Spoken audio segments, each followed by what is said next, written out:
సాయంత్రం 6 గంటల లోపు నేను ఈ ఇంటర్వ్యూ ఫినిష్ చేసుకోవాలి. ఇది నా ఫస్ట్ రూల్. తెలుగు ఇండస్ట్రీకి రావాలంటే ఒక ఫ్యామిలీ బ్యాక్గ్రౌండ్ ఉండాలంటారు. అలాంటి ఫ్యామిలీ బ్యాక్గ్రౌండ్ ఇచ్చిన నా డైరెక్టర్కి వెల్కమ్. నమస్తే. ఎప్పుడూ మొబైల్లోనే మునిగిపోయిన నా సిస్టర్కి వెల్కమ్. ఇంత యాక్టివ్గా ఉన్న హీరోకి ఒక most laziest man on the earth నా బ్రదర్కి వెల్కమ్. ఇవన్నిటికంటే ఇంపార్టెంట్ ఒకటి ఉంది. ఈ పేషెంట్కి ఒక డాక్టర్ కావాలి.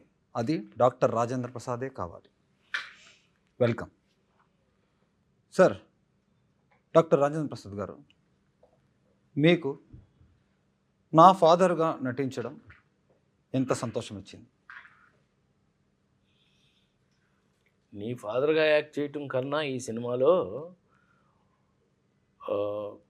కథ చెప్తున్నాను ఏమనుకోకండి. ఒక అనాథకి ఎవరో తెలియని, అతను ఎవరో ఎవరికీ తెలియపోయినా ఒక తండ్రిలాగా ఉండు అని చెప్పి నన్ను తీసుకొచ్చి నన్ను ఇరికించింది నువ్వు నన్ను తండ్రిలా యాక్ట్ చేయాలంటే ఎలా ఉంది అని అంటే సినిమా చూడండి తెలుస్తుంది. కొడుకుగా కాకుండా ఈ పేషెంట్తో డీల్ చేస్తున్న డాక్టర్గా చెప్పండి. Then I felt very happy. ఎందుకంటే బ్రహ్మాండంగా సైకలాజికల్ ఫిల్మ్ అయింది.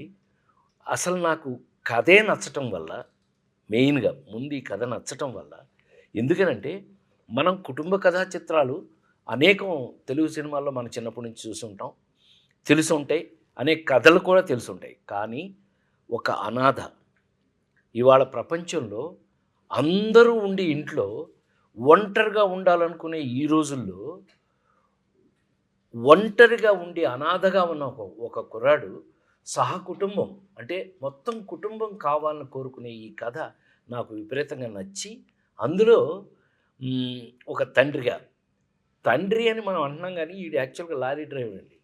ఈడు లోడ్ వేసుకుని బెజవాడ నుంచి హైదరాబాద్ నుంచి బాంబే నుంచి ఢిల్లీ వెళ్ళి లోడ్ దించగానే పక్క పెట్టి క్వార్టర్ వేసుకుని పడుకునే టైప్ ఈయన తీసుకొచ్చి ఓ తండ్రి అని చెప్పి ఎంత హాయిగా మీరు నవ్వుకుంటారు. నవ్వుకున్నంత ఆనందంగానే సెంటిమెంట్ ఫీల్ అవుతారు. సెంటిమెంట్ ఫీల్ అయిన ఈ కుటుంబ కథ మిమ్మల్ని ఎటు తీసుకెళ్ళింది అనేది సినిమా చూస్తే తెలుసు. ఓకే, నేను ఎప్పుడు ఒక విషయం ఇంటికి వచ్చినప్పుడంతా చూస్తుంటాను. మీకు తెలుసు 6 o'clock అయితే నేను ఇంటికి వచ్చేస్తానని చెప్పి 6 గంటల తర్వాత నేను ఏం పెట్టుకోను పని. ఎందుకు ఈ విక్కీని అంత తిడుతుంటారు, అంత ఇది చేస్తుంటారు, మీరు అల్లరి చేస్తుంటారు, తిడుతుంటారు, కొడుతుంటారు అప్పుడప్పుడు? నువ్వు చెప్పు. నవ్వకు, చెప్పు, అడిగాడుగా చెప్పు. అంటే నేను చాలా బుద్ధిగా ఇంట్లో అన్ని పనులు చేస్తాను. అందుకే ఏంటి అన్ని పనులు ఎక్స్క్యూజ్ మీ, అన్ని పనులు చేసి నీకు వండి పెడితే తినడమే ఒక పని అనేది. అంతే, అన్ని పనులు అన్ని తినడమే పని. ఓ అలా చూడు, మనిషి చూసావు, సైజ్ చూసావు ఎలా అయిపోయాడు, కొంచెం సన్నబడ్డా. అవును, అని నీకు నువ్వే అనుకుంటున్నావు సన్నబడ్డాను. అదే కాదు, నవ్వకు మరీ లూజ్. ఒక లేజీ అని తెలుసు, క్వశ్చన్కి ఆన్సర్ కూడా చెప్పనంత లేజీ అని తెలియదు. Okay, stop. కరెక్ట్గా చెప్పాను. ఈ క్వశ్చన్కి పూర్తి ఆన్సర్ కూడా చెప్పలేదు, అంత లేజీ వీడు. మీ వైపు చూస్తే మీరు ఏదైనా చెప్తారని మీ వైపు చెప్పాడు. ఇంత లేజీగా ఉండి నీకు ఇంత పెద్ద ఛాన్స్ ఆయన పక్కన కూర్చొని. బట్ లక్కీగా this character will give you very very very situational comedy అనేది ఈ సినిమాలో ఇతని వల్ల ఎక్కువగా వస్తుంది. నైస్. ఎప్పుడు నేను సెట్లో కానీ రియల్ లైఫ్లో కానీ మీరు ఎక్కువ మొబైల్ యూజ్ చేసింది నేను అస్సలు చూడలేదు, అంటే చాలా తక్కువ. అప్పుడు ఎలా ఎవరికైనా కాల్ చేయాలంటే ఎస్టీడీ దాకా వెళ్ళి అక్కడ లైన్లో నిల్చొని బుక్ చేసి లైన్లో నిల్చుకొని ఒకడు మాట్లాడేదాకా వెయిట్ చేసి ఆ బిల్లు వస్తే బిల్లు కట్టి అలా వెళ్ళేవారు. సో ఇప్పుడు కూడా అదే ఒక అంతే ఇంపార్టెన్సీగా మీ ఆ మొబైల్ని యూజ్ చేస్తున్నారు. అంటే ఎంత దాకా ఉండాలి, ఎంతవరకు అవసరం? 24 hours దాటి ఇంకొక అవర్ ఏమైనా ఎక్స్ట్రా వచ్చిందంటే ప్రపంచంలో 25 hours అయినా ఒక రోజుకి ఆ మొబైల్ యూజ్ చేస్తూనే ఉంటుంది ఈ అమ్మాయి. దీన్ని చెల్లిగా నువ్వు పట్టుకొచ్చావు మరి. సారీ, కథ చెప్పకూడదు ఇక్కడ. మొబైల్ని మార్చట్లేదు గురుగారు, మొబైల్ బ్యాటరీలు మార్చేస్తున్నా. నేనే ఆ మొబైల్లో ఎవరితో మాట్లాడుతున్నావు, ఎవరికి మెసేజ్ చేస్తున్నావు, ఒక అన్నగా అడుగుతున్నాను, ఒక నాన్న ముందు, ఒక తమ్ముడు ముందు, పెద్ద ఎవరో ఒక్కడికి పర్టికులర్ అదేం లేదు, ప్రపంచం ఎవరు దొరికితాడికి. అంత లేదు. నేను నా క్యారెక్టర్ బట్టి వీడియోస్ టిక్ టాక్స్ చేస్తూ ఉంటాను. టిక్ టాక్ బాగానే అయిపోయింది కదా, అది ఎలా ఇప్పుడు కూడా టిక్ టాక్ చేస్తాను. ఇన్స్టాగ్రామ్ లో కూడా కంటెంట్ ఉంటుంది, యూట్యూబ్ కంటెంట్ ఉంటుంది, ఫేస్బుక్ కంటెంట్ ఉంటుంది. మనకి సోషల్ మీడియా లేదా? మొబైల్ ఫోన్ దానికి తెలిసినది మనకు తెలుసు. నేను అదే చెప్తాను, నువ్వు నన్ను ఏమన్నా ఫోన్ ఫోన్ చూశాను, అవును మోస్ట్ అప్డేటెడ్ ఫోన్. ఫోన్ వచ్చి అది ఇంపార్టెంట్ అయితే మాట్లాడతాం, లేకపోతే నేను షూట్ చేసేటప్పుడు ఎప్పుడైనా నా చేతిలో ఫోన్ చూసావు? ఎప్పుడు నేను నిజంగా నా చేతిలో ఫోన్ నువ్వు చూసావు ఎప్పుడైనా? ఎప్పుడు నేను పెట్టుకోను. మీరు నా క్యారెక్టర్ అలానే రాశారు, నేను అదే అలానే నువ్వు character గురించి చెప్పు. నిజంగా don't take it personal. నువ్వు వెంటనే personal తీసుకో. క్యారెక్టర్ లోనే ఉన్నాను.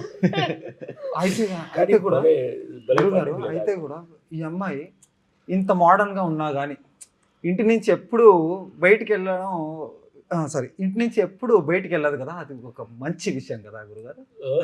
వెళ్ళదు. ఎంత మొబైల్ యూజ్ వెళ్ళదు అంటే చేసినా నువ్వు వెళ్ళని ఇవ్వలేదు. అది మీరు సినిమాలో చూస్తూ తెలుస్తుందండి, ఎన్ని రకాలు, ఎన్ని ఫన్లు, ఎన్ని రకాల చేష్టలు మీకు తెలుస్తాయి. బట్ ఎనీవే నైస్, మంచి క్యారెక్టర్, సంథింగ్ స్పెషల్, ఎలా కొత్త అనిపించింది? రకమైన చెల్లి. ఎలా అనిపించింది నాన్నకు డాక్టర్గా యాక్ట్ చేయడం? అదే నాకు ఆయన డాక్టర్గా యాడ్ చేయడం ఒక అదృష్టం. ఇలాంటి అదృష్టం ఎప్పుడు దొరకలేదు. అలాంటిది నేను ఆయన దగ్గర నుంచి చాలా చాలా నేర్చుకున్నాను, ఎవరితో ఎలా ఉండాలి. అండ్ బట్ ఒక్క విషయం మాత్రం నేర్చుకోలేదు కదా నువ్వు, ఏంటది? మొబైల్ యూజ్ చేయకూడదు ఎక్కువ అని. క్యారెక్టర్ అలాంటిదండి, నేను చేసేసాను. నాకు ఎప్పుడు కంటెంట్ చేయాలి అదే ఉంటది. ఎన్ని గొడవలు నేను అవుతుంటాయి. ఇంట్లోనే ఉంటాను, ఇంట్లోనే బతుకుతాను, అందరం ఇంట్లోనే ఉంటాం, ఇంకేం చేయాలి ఇంట్లో? చెప్పు. ఎన్ని గొడవలైనా ఇక్కడ మీరు చెప్పాలి. ఇక్కడ కొట్లాడుకుని చచ్చిపోతున్నారు, ఈ అమ్మాయి దాంట్లో ఒక కంటెంట్ వెతుకుతుంది తప్ప దాన్ని వచ్చి ఒక సాల్వ్ చేద్దాము అదంతా ఏం లేదు. చిన్న పిల్ల కదా పాపం. ఓకే, ఇవి రాసేది కొంచెం చిరాకు గురుగారు. నాకు ఎన్నో ఎగ్జామ్లలో ఫెయిల్ అయ్యాను, రాయలేక ఫెయిల్ అయ్యాను. ఇక్కడ తెలిసినా ఇక్కడ రాసేటప్పుడు ఏదో ఒక ఆలస్యం, ఏదో ఒక నిద్ర వచ్చేస్తుంది. ఆ బుక్ చూస్తే అలాగే ఒక స్లీపింగ్ పిల్స్ టాబ్లెట్ తాగినలాగా ఒక ఫీల్. ఈ ఫ్యామిలీని అంతా ఇంత చక్కగా రాసి ఇంత అంటే నన్ను ఒక సైకోని ఇంట్రొడ్యూస్ చేసి, ఒక ఫ్యామిలీని ఇంట్రొడ్యూస్ చేసి, ఏమీ తెలియనట్టు కూర్చున్న ఒక స్వామి దగ్గర క్వశ్చన్, ఇదన్నీ చేసి ఇంత సైలెంట్గా ఎలా ఉండగలరు, ఎలా ఉన్నారు అంటే అది మీ అందరినీ చూసి ఆ ఫన్ ఎంజాయ్ చేస్తూ ఇంకో మాట రావట్లేదు నోట్లో నుంచి, అలా చూస్తూ ఉండిపోవాలనిపిస్తుంది ఆ ఎంటర్టైన్మెంట్ అందరినీ చూస్తుంటే. అంటే ఒక అనాథగా ఎమోషన్సే గుర్తించలేని వాళ్ళకి ఇన్ని ఎమోషన్స్, ఒక్కరి సైడ్ నుంచి ఒక్కరి ఎమోషను, అది డిఫరెంట్ టైంలో డిఫరెంట్ ఎమోషన్స్, ఆ కన్ఫ్యూజను, ఆ ఎమోషన్స్, ఆ ఫన్ చూసి అలా చూస్తూ ఉండిపోవాలి తప్ప నోట్లో నుంచి మాట రావట్లేదు. గురువు నాకు అప్పుడప్పుడు అనిపిస్తుంది ఈయన క్యారెక్టరే నాకు రాశాడు. చెప్పలేదు, ఎందుకంటే వీళ్ళ గురువేమో సుకుమారు, నాతో నాన్నకు ప్రేమతో మీరంతా పనిచేశారు కదా, నాన్నకు ప్రేమతో దగ్గర నుంచి వాళ్ళ పుష్ప 1 పుష్ప 2 వరకు వీళ్ళంతా అక్కడ పనిచేసిన వాళ్ళు. వీళ్ళందరూ they are very serious workers. అట్ట కనపడుతున్నాడు కానీ దే ఆర్. ఉప్పెన తీశాడు ఎవరైనా నీ బ్యాచ్ మేట్ బుచ్చిబాబు, వీళ్ళంతా బ్యాచ్ అంతా సుకుమార్ బ్యాచ్. ఇది అక్కడ పనిచేసిన వాళ్ళు వీళ్ళందరూ. అందుకే ఇంత మంచి కథ రాసుకోగలిగాడని అనిపిస్తుంది నాకు.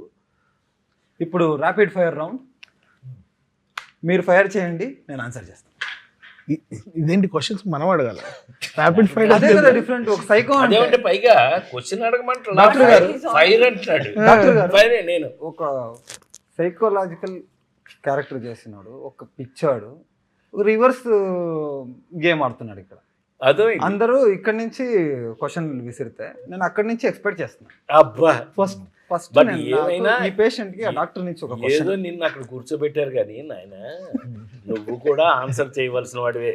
రేపు సినిమా చూసేటప్పుడు నువ్వే హీరో అనే విషయం మర్చిపోకు. అయినా నువ్వు ఉండండి గురుగారు, ఒక నిజం చెప్పాలి. నేను సెట్లో ఒక లౌడ్ వాయిస్ వచ్చేది, హీరో గారు ఇంకో హీరో గారు ఇంకోటి ఎవరిని అనేవారు అలా మనం కెమెరామెన్ మధు ఫస్ట్ డే నుంచి లాస్ట్ హీరో గారు ఎవరిని అన్నారు మా సెట్లో మీకంటే పెద్ద హీరో ఎవరు సార్ ఈ ఇంటర్వ్యూలో పెద్ద హీరో ఎవరు ఇక్కడ దాకా తీసుకొచ్చి ఇది చేస్తున్నారని అంటే హీరో అని దాంట్లో పెద్ద మనం సాధించేది ఏముంటుంది కానీ నా దృష్టిలో ఎప్పుడు కూడా ఇది 48 సంవత్సరాల సినిమా జర్నీలో హీరో అంటే ఏంటి తెలుసా? పెద్ద ఆయన కాలం నుంచి నేను చెప్తుంది ఎన్టీ రామారావు గారి కాలం నుంచి చూసిన వాడిని కదా నేను. కథకి ఎవరు నాయకుడైతే వాడే కథానాయకుడు. కథానాయకుడు ఈజ్ నథింగ్ బట్ హీరో. ఆ కథకి ఇప్పుడు ఆ నలుగురు సినిమా ఉంది. ఆ నలుగురు సినిమాలో నేను ముసలివాడి వేషం, ఫాదర్ క్యారెక్టర్. అంత మాత్రం చేత నన్ను ఆ కథకి నాయకుడు నేనే. కరెక్ట్.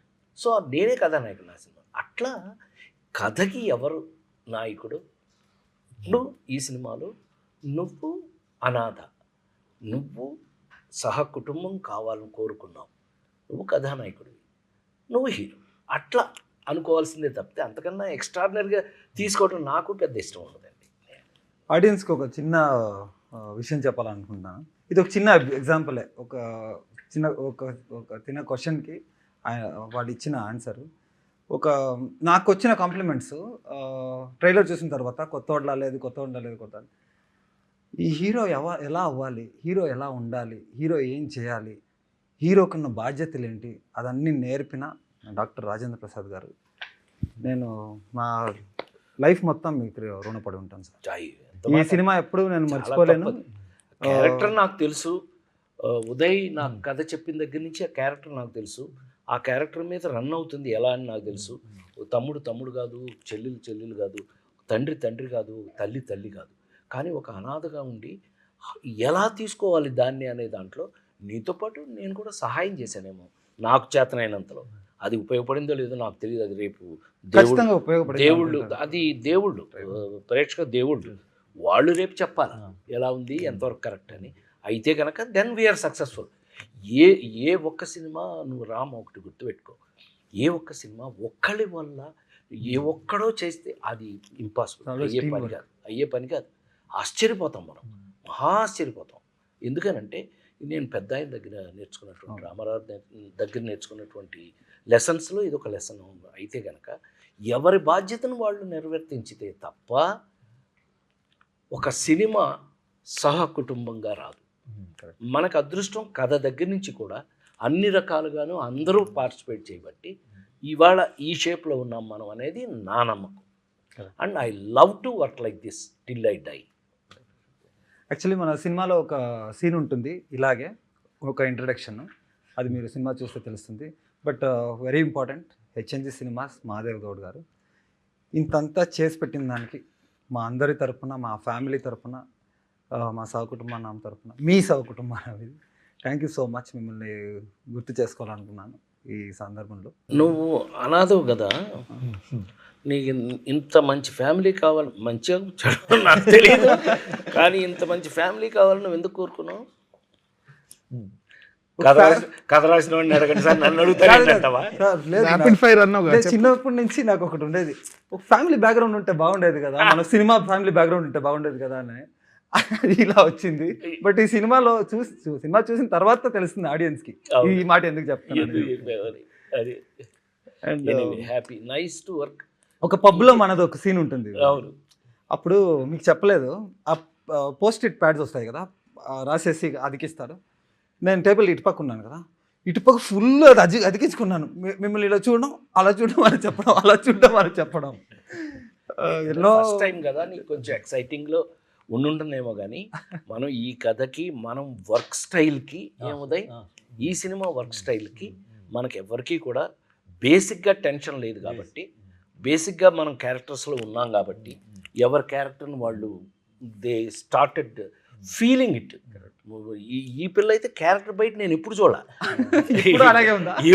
ఎప్పుడు క్యారెక్టర్ బయట ఎప్పుడు చూడాల. మనాడు కూడా దొరికిందే ఛాన్స్ అని చెప్పి తినేశాడు, మొత్తం ఏది ఇస్తే అది శుభ్రంగా తినేశాడు అని అనుకుంటాను నేను. లేదు లేవయ్యా, నువ్వు సర్లేవయ్యా, అప్పుడు ఏమన్నా షూటింగ్ అప్పుడు సార్ నేను మళ్ళీ మీరు చూసే టైంకి కొంచెం సన్నబడతాను సార్ అన్నాడు. యాక్చువల్లీ వదిలే వదిలే ఇంటర్వల్ బ్లాక్ లో మీ ఇద్దరి వల్లే అది రివీల్ అయింది. అది ఆడియన్స్ ఇంటర్వ్యూ బ్లాక్ ఎంత బాగుంటుంది. నువ్వు టీవీ కారణం ఇతరే. నువ్వు ఆ రోజు టీవీ చూడుకుంటే నా ఫ్యామిలీ నాతో ఉండేది. సరే ఇప్పుడు ఎందుకు కొట్టుకుంటారు? ఆ కథ చేస్తాం అయిపోయింది. ఇప్పుడు సరే ఎందుకని? ఇప్పుడు నేను ఒక క్వశ్చన్ అడుగుతా. సహకుటుంబనాం కదా, నాన్న ఉన్నారు, చెల్లి ఉంది, తమ్ముడు ఉన్నారు, నీకు ఎవరు ఇష్టం అమ్మ పెట్టాడండి ఫిట్టింగ్. మన ఫ్యామిలీలో? పెట్టాడు. మమ్మీని కూడా కలిపి చెప్పు. మా నలుగురిలో నీకు ఎవరు మమ్మీతో ఇష్టం? సహా. మమ్మీ ఇక్కడ లేదు, దుబాయ్ లో ఉంది. అయినా కూడా నీకు ఫ్యామిలీ మొత్తం కావాలి కదా, ఎవరు ఎక్కువ ఇష్టం చెప్పు, నిజం చెప్పు. అయిపోయాడు. ఇంకేముంది? No safe blank answers. Blank అయిపోయాడు. Gap rapid fire fast fast చెప్పాలి. ఫుల్ గ్యాప్ అయిపోయింది. ఫుల్ ఫ్యామిలీ వద్దు నాకు. ఆ, నువ్వు అసలు క్యారెక్టర్నే రివర్స్ ఒక్కరి పేరు చెప్పాలి టక్కర్. అంతా చూడండి, కానీ భలే సహకుటుంబానం పెట్టిన తర్వాత ఎవరు ఎక్కువ కాదు, ఎవరు తక్కువ కాదు, అందరూ కావాలి అని అందరూ అనుకో. కావాలి, కొట్టారు. అందరూ కావాలి. అందుకే అందుకే నువ్వు ఒక్కరిని మనం అడిగితే select చేసుకున్నాడు. నువ్వు ఒక్కరిని అడిగితే నాకు ఎవరు వద్దు, అందరూ కావాలంటే అందరూ రావాలి. హాయ్. అందులో ఫస్ట్ చాలా అందులో ఫస్ట్ మా డాక్టర్ కావాలి, ఎందుకంటే నేను పేషెంట్. ఒక డాక్టర్ అట్లని కాదు, బాగా మంచి వర్క్ చేసాంగా మనం. Happy, very happy. మేము ఇంత సంతోషంగా ఎలా అయితే కుటుంబం కాకుండా కుటుంబం ఎలా అయిపోయామో, మీరు రేపు ఈ సినిమా చూసిన తర్వాత కూడా ఈ సినిమాలో మీరు కూడా ఒక మెంబర్ అయిపోతారని నేను గ్యారంటీ ఇస్తూ, తప్పకుండా సహకుటుంబానాం సినిమా థియేటర్లో చూడండి. నమస్కారం. Thank you sir, thank you.